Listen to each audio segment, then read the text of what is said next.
Happy Resurrection Sunday, my fellow Trinity quarantineers. Hope you guys are doing well. This is probably the some of the strangest circumstances that I've celebrated Easter under, at least in my lifetime. Who knows what some of you have experienced over the years, but definitely a weird time for all of us with coronavirus going around and things like that. But you know what? That's okay. The first Easter was also weird because a man was raised from the dead, and that hadn't happened before. And then Jesus kept appearing to his disciples here and there, and they were kind of confused as to what was going on. So I guess we're in good company if the circumstances surrounding us are weird. But the reason for making this video is we are attempting to help us all celebrate by releasing a handful of songs that we've been working on together for a little while. So a little bit of history about our church. Sojourn Community Church, the church that originally sent a team of people from Louisville, Kentucky to Philadelphia to plant a church, and the founding church, actually, of the network that we belong to, the Sojourn Network, has a tradition of creating new songs or updating old ones for congregational use. For them, it's just kind of a natural part of the life of the church and an important part of regular Christian discipleship to exercise their musical gifts in this way and honor the Lord and help God's people. And so they were instrumental, no pun intended, but now that I'm saying it, pun intended, in helping us see that music could be something that is formative for a body of believers instead of just expressive, something that's formative, not just expressive. And so we carried that tradition with us when we moved up here to Plant Trinity, and at times with varying degrees of success. We have also tried to revive old songs or create new ones as one way of carrying out the mission to make and mobilize faithful disciples of Jesus. 5 years ago, I think it was, for the first time, we recorded a handful of those songs, 6, and it turned out to be a really sweet gift to the church and to visitors.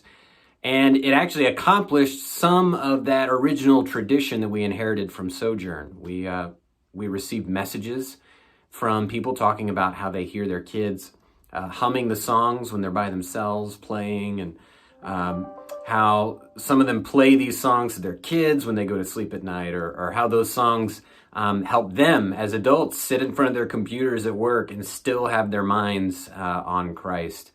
And I love that, because those normal everyday things are usually where we desperately need God-centered music to shape our thoughts and our affections. And recently we have been able to record some music again, which is exciting. And I want to tell you a little bit about those songs. So the album or EP or mini album, whatever you want to call it, is called Songs for the Church.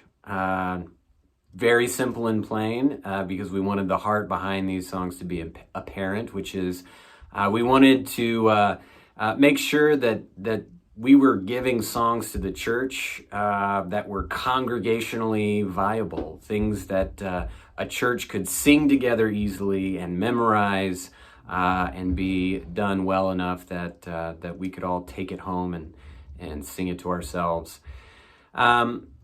So what songs are on the album? Well, we have a mix of genres and styles spread across 7 songs. There are 2 that are psalms that have been put to music, Psalm 40 and Psalm 44. There are 3 old hymns that have been either adapted, added to, or have been set to entirely new music. That category includes songs called Hymn 99, which is the actual title of a hymn written by Isaac Watts. Ever heard of him? Little known hymn author. So hymn 99, we have Sea Trotter, which is an adaptation of a hymn originally by Thomas Lynch called Oh, Where Is He That Trod the Sea? And Wondrous Love, which is by Anonymous. No one knows who wrote it. And we've actually already sung that together a couple times in our gatherings. And then there are two originals from scratch, so to speak. One is Who Is Like Our God, which you're familiar with also from Sunday gatherings, and a new song called Death of Death, which was written a year ago on Easter, actually, and is now ready for our ear consumption.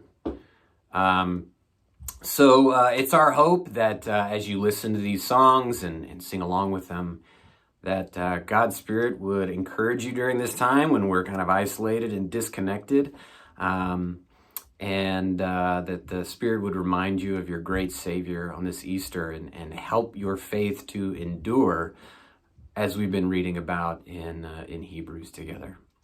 Happy Resurrection Day, Trinity. He is risen.